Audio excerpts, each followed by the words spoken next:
철새 보호구역을 보호하고 관리해야 할 지자체가 겨울 철새철을 앞두고 아무런 보호 대책 없이 하천 정비 공사를 진행해 철새들의 휴식처가 망가졌다고 합니다. 어찌 된 일인지 현장을 취재했습니다. 응암일동 사랑의 김장나눔 축제가 응암일동 주민센터에서 열렸습니다. 주민자치위원회 등 지역 주민들은 김장을 담가 혼자 사는 어르신 등 100여 곳에 전달했습니다. 값싼 중국산 고춧가루를 국내산으로 속여 팔아 수억 원의 부당이득을 챙긴 업자들이 경찰에 붙잡혔습니다.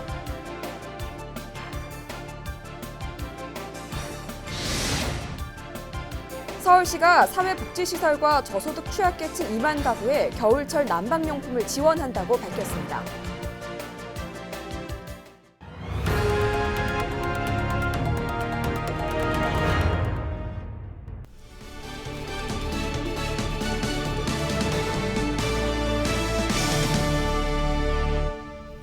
시청자 여러분 안녕하십니까? 헬로티비 뉴스입니다. 첫 소식입니다. 철새를 보호하기 위해 지정된 철새 보호구역이 지자체의 공사로 무단 훼손됐다는 지적이 나왔습니다. 논란이 있자 해당 지자체는 철새 도래 기간 공사를 중단하기로 했습니다. 심다혜 기자가 취재했습니다. 겨울이면 고방오리와 넓적부리 등의 철새를 볼 수 있는 안양천 하류 구간. 오목교부터 목동교까지의 안양천 철새 보호구역입니다. 서울시는 지난 2007년 중랑천과 청계천에 이어 이곳을 세 번째 철새 보호구역으로 지정했습니다. 갈대와 물억새가 많아 철새가 머무르기 좋은 환경이라는 이유에서입니다. 그런데 겨울 철새들이 머물러 있어야 할 11월, 안양천 철새 보호구역의 새들의 모습은 찾아볼 수 없습니다. 안양천 생태공원의 갈대숲입니다. 이 겨울 철새들이 잠시 와서 쉬어가는 곳인데 지금은 철새 대신에 포크레인과 함께 모래주머니가 가득 쌓여 있습니다. 양천구가 안양천의 호환블록을 정비하는 공사를 하는 겁니다. 해마다 철새를 관찰하고 연구하는 대학생 박정우 군. 정우 군이 3년 전과 작년 안양천 같은 곳에서 찍은 철새들입니다. 지난달 안양천에 방문한 정우 군은 철새 보호구역의 대규모 공사를 보고 깜짝 놀랐다고 말합니다. 특히 철새가 많이 날아오는 겨울철에 하는 공사가 야속하기만 합니다. 맹꽁이 서식지까지 소실이 되는 공사라서 공사 자체도 문제인데다가 지금 직접적으로 겨울 철새가 막 오는 이런 시기에 공사를 진행한 거잖아요. 이거는 완전히 생태계를 여기를 보호구역이 아닌 곳으로 만들겠다라는 그런 의도가 있는 것처럼 보일 수밖에 없는 공사인 거죠. 양천구는 침수 등 재해 재난을 예방하기 위해 꼭 필요한 공사였다고 해명합니다. 철새 도래 시기에 공사를 진행한 점은 유감이라면서도 5월부터 10월까지의 재난 안전 대책 기간을 피하다 보니 벌어진 일이라고 설명했습니다. 하지만 서울시는 아쉽다는 반응입니다. 양천구가 공사를 시작하기 전 서울시와 협의했다면 철새 보호 대책 등을 사전에 논의할 수 있었을 것이라는 겁니다. 협의를 진행해서 해야 되는 상황인데 철새가 오는 시즌이 아니라든지 보호 대책을 강구하라고는 이제 말씀을 드릴 수는 있는데 민원이 계속되자 양천구는 진행하던 공사를 중단하기로 했습니다. 철새 도래 시기가 지난 이후 내년 3월부터 공사를 다시 시작하겠다는 계획입니다. 공사를 시작하기 전부터 철새가 날아오는 시기를 고려했다면 지금쯤 이곳은 여느 때와 같이 철새들로 붐볐을 겁니다. 이 대규모 공사로 인해서 파괴된 안양천 철새 보호구역, 올해는 새들을 볼 수 없는 생태공원으로 전락했습니다. 헬로티비 뉴스 심다혜입니다. 연일 확진자가 속출하면서 다시 코로나19 대유행 조짐이 보이자 정부가 수도권 거리두기 단계를 1.5단계로 격상했습니다. 대규모 재확산 기로에서 거리두기 단계가 상향된 직후 경기 부천 도심을 이정하 기자가 돌아봤습니다. 사회적 거리두기가 1.5단계로 접어든 첫날 저녁 시간. 거리를 오가는 사람들 가운데 마스크를 쓰지 않은 사람은 찾아보기 힘듭니다. 저 좀 무서워요. 지금 군대에 있는데 지금 밖에 못 나갈까 봐 너무 무서워서 웬만하면 마스크는 이제 안 벗으려고 하고. 불안한 것도 좀 더 심해지고 진짜 우려스러움이 있는 것 같아요. 좀 꺼려지는 게 있는 것 같아요. 카페를 찾은 시민들은 자연스럽게 떨어져 자리를 잡은 모습입니다. 면적이 50제곱미터 이상인 식당. 테이블 간 거리두기 수칙이 지켜지고 있습니다. 다만 음식을 기다리는 손님이 마스크를 제대로 착용하지 않는 등 여전히 우려되는 방역 구멍도 있습니다. 네, 더 띄워놨는데 제 자리를 띄워서 손님이 이렇게 앉아가지고. 유흥가가 모인 거리. 이제는 일상 속에서 소규모 집단 감염이 산발적으로 발생하는 가운데 도심 번화가 곳곳은 보이는 것처럼 한산한 모습입니다. 중점 관리 시설 가운데 하나인 노래 연습장은 거리 두기가 한 단계 격상되자 한층 더 긴장하고 있습니다. 4제곱미터당 1명으로 입장 인원을 제한했고 손님이 나설 때마다 공간을 소독하고 있습니다. 어제부터 좀 크긴 했어요. 방 이제 크기에 따라서 다르고요. 이제 큰 방 같은 경우는 이제 저희 3명까지 되는 데가 있는데 이제 웬만한 작은 방은 이제 1명씩. 평소 청년들로 붐비는 헌팅 주점을 찾아가 봤습니다. 늦은 시간이지만 술집을 찾는 사람은 확연히 줄었습니다. 테이블 간 이동 금지 등 수칙이 사실상 무색할 정도입니다. 이처럼 코로나19 장기화에 일상 속 방역이 대체로 잘 지켜지곤 있지만 확진자는 곳곳에서 속출하는 상황. 전국적으로 집단 감염의 사례가 폭증하면서 정부는 방역의 고삐를 다시금 조이겠다고 밝혔습니다. 새로운 거리두기 체계가 첫걸음을 떼자마자 연일 세 자릿수 확진자가 나오고 급기야 사흘 전부터는 300명대에 진입했습니다. 직장인들은 송년회, 회식 모임 등을 연기하거나 취소해 주시고 또 수일 내 확진자 발생 추이에 따라 거리두기 단계가 추가로 상향될 가능성도 남아 있습니다. 헬로티비 뉴스 이정합니다. 서울시 교육청이 대학 수학 능력 시험을 2주 앞두고 고3 수험생의 원격 수업을 권고했습니다. 다음 달 3일 실시되는 대학 수학 능력 시험 서울 지역 응시자는 10만 6,400여 명입니다. 이는 전국 수험생 49만 3천여 명의 21.6%에 해당됩니다. 서울시 교육청은 수험생들을 위해 249개 학교 5,300여 개 교실을 시험장으로 확보했습니다. 시험 당일 발열 등 유증상자로 분류된 학생과 자가격리 수험생들은 별도 시험실에서, 확진 학생들은 병원에서 시험을 볼 수 있습니다. 국내 코로나19 하루 신규 확진자 수가 2달여 만에 크게 치솟았습니다. 코로나19 3차 대유행 우려가 갈수록 커지고 있는 상황인데요. 전문가와 함께 관련 얘기 좀 더 나눠보도록 하겠습니다. 을지대학교 병원 가정의학과 오한진 교수 연결합니다. 네, 교수님, 결국 수도권 거리두기 단계가 격상됐습니다. 앞서 정은경 질병관리청장은 2주에서 4주 뒤엔 하루 신규 확진자가 400명까지 늘 수도 있다고 했는데 예상보다 빨리 300명을 넘어섰습니다. 현재 코로나19 확산 상황을 어떻게 보고 계십니까? 네, 우선 먼저 정답을 말하면 급증할 거라고 예상이 됩니다. 우선 이 소규모 집단 감염 사례가 지역이나 시간이나 모임의 종류 관계없이 지속이 되고 있고, 또 시기적으로 춥고 건조해지면서 이 바이러스의 생존력도 길어지는 상황입니다. 뿐만 아니라 춥다 보니까 이 산밀 환경이라고 하죠. 밀집, 밀폐, 밀접 환경에 노출될 수밖에 없는 그런 시점이다 보니까 상당히 많은 사람들이 감염될 가능성이 높다 이렇게 보고 있고, 뿐만 아니라 정은경 질병관리청장이 이미 이 코로나19의 재생산 지수가 2를 넘었다라고 설명을 했거든요. 이 재생산 지수가 2를 넘으면 이때부터는 감염자 숫자가 아주 대단히 빨리 증가할 수 있습니다. 방역이 되지 않고 사회적 거리두기를 하지 않았던 이 중국 우한의 초기 자료를 보면 환자 수가 2배로 느는데 7.4일이 걸렸거든요. 이 재생산 지수가 1.1만 돼도 60일 이후에 2만 5천 명 정도로 환자가 늘 수 있다. 이런 이제 상황을 예상할 수 있는데 지금이 이미 이제 이런 상황이라고 예상이 됩니다. 따라서 앞으로 계속해서 급증 추세가 상당 기간 지속이 되지 않겠냐 이렇게 생각합니다. 네, 짚어주신 대로 이 확산 가능성이 높아지면서 방역당국은 거리두기 추가 상향을 검토할 것으로 보이는데요. 일부 전문가들은 바로 2단계로 격상을 해야 한다고 얘기하고 있거든요. 교수님께서는 어떻게 생각하시는지 궁금합니다. 네, 당장 격상하는 것이 옳다고 봅니다. 지금 이제 재생산 지수가 2를 넘은 상황에서는 1,000명이 발생하는 것도 수일 내에 나오지 않을까 이렇게 예상이 될 정도인데요. 바로 이 방역이나 경제 활동은 이 양날의 검이라고 할 수 있어요. 그래서 이 경제를 살리려다가 방역에 문제가 생기면 의료에 혼란이 초래되게 되고, 이때가 되면 이 걷잡을 수 없는 상황이 온다는 걸 이미 대구에서 한번 경험해 보지 않았겠습니까? 지금 미국과 유럽 상황도 이런 상황과 마찬가지라고 보이는데, 이걸 타산지석으로 삼아야 할 거로 보고요.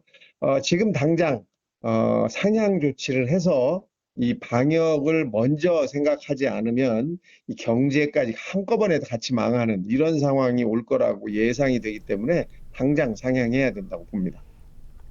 네, 이런 가운데 백신과 관련해서 미국 제약사들이 희망적인 소식을 전했습니다. 효과가 정확히 어느 정도인 건지, 또 언제쯤 보급돼서 접종을 할 수 있을 거라고 보시는지 알려주시죠.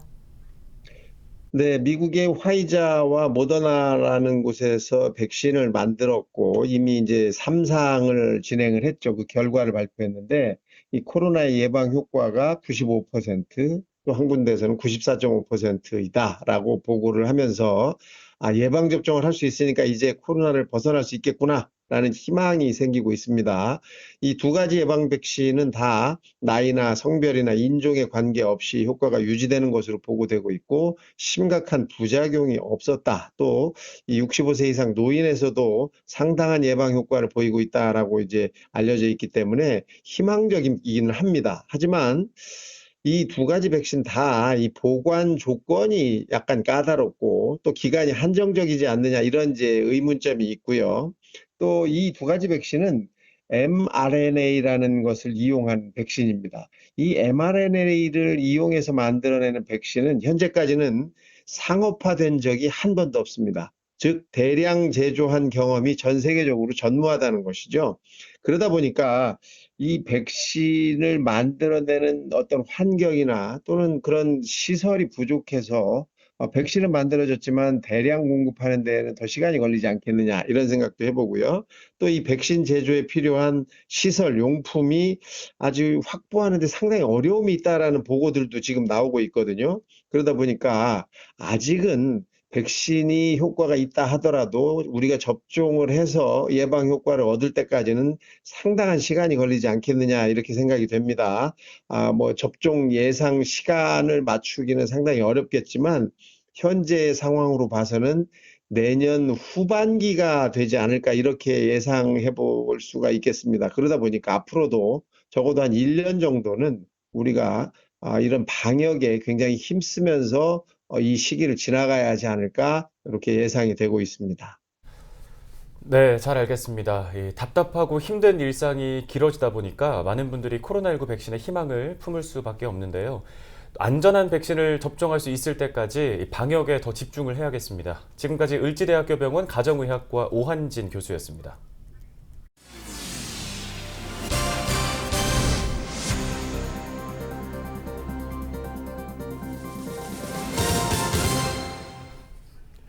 겨울이 되니 주변에 어려운 이웃을 돕는 따뜻한 소식이 많이 들려오는데요. 은평구 응암일동 주민들도 김장 나눔 봉사를 진행했습니다.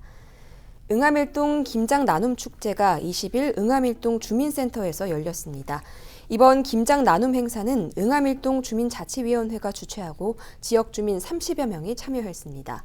응암일동 주민들이 담근 김장김치 1,040kg은 혼자 사는 어르신 가정 등 100여 곳에 전달됩니다. 서울시가 취약계층에게 6억 원 상당의 난방용품을 지원합니다. 난방용품 지원 대상은 사회복지시설과 에너지 취약계층 2만 가구입니다.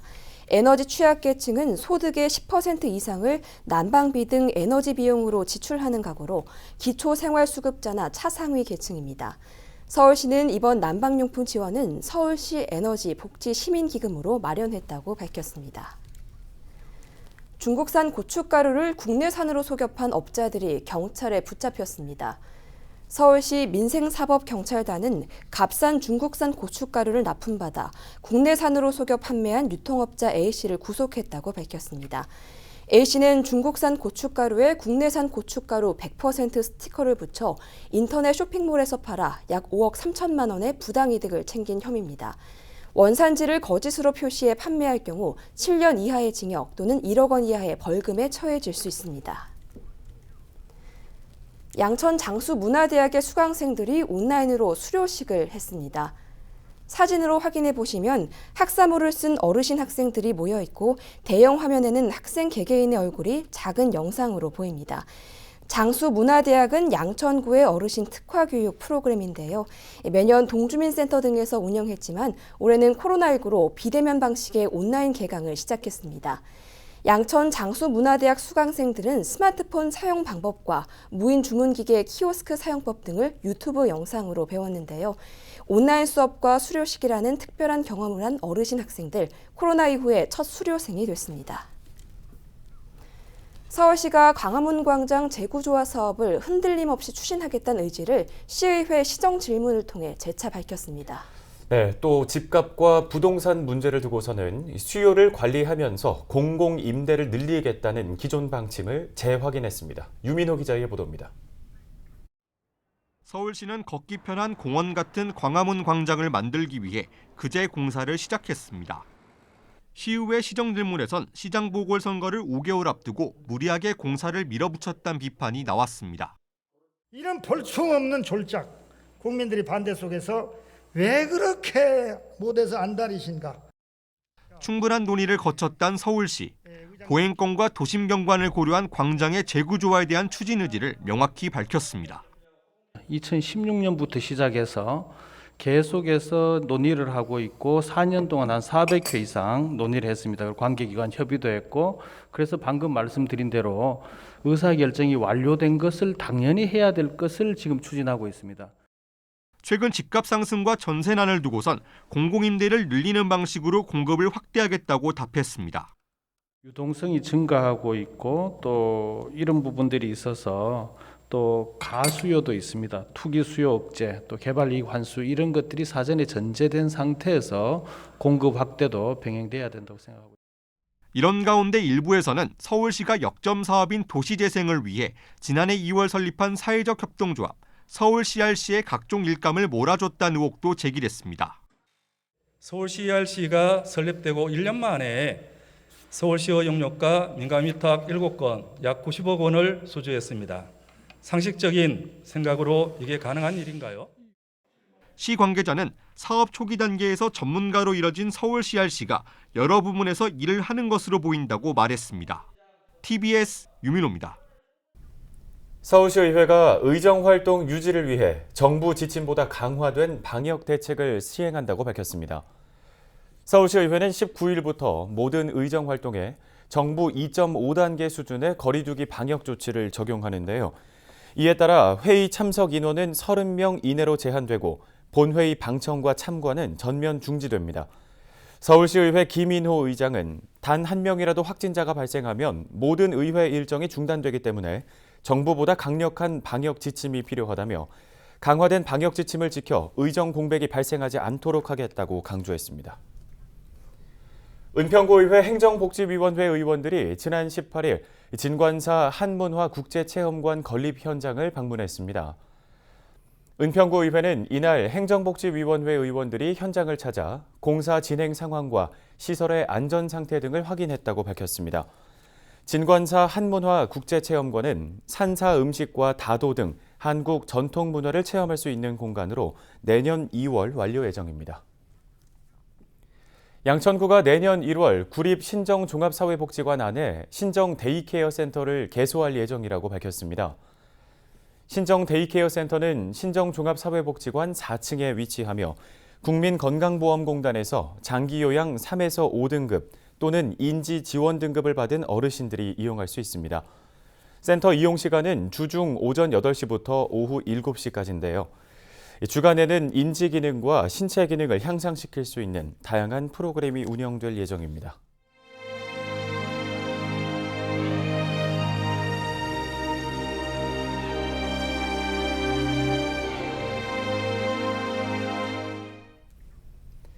헬로티비 뉴스는 언제나 지역 주민 여러분 곁에 있겠습니다.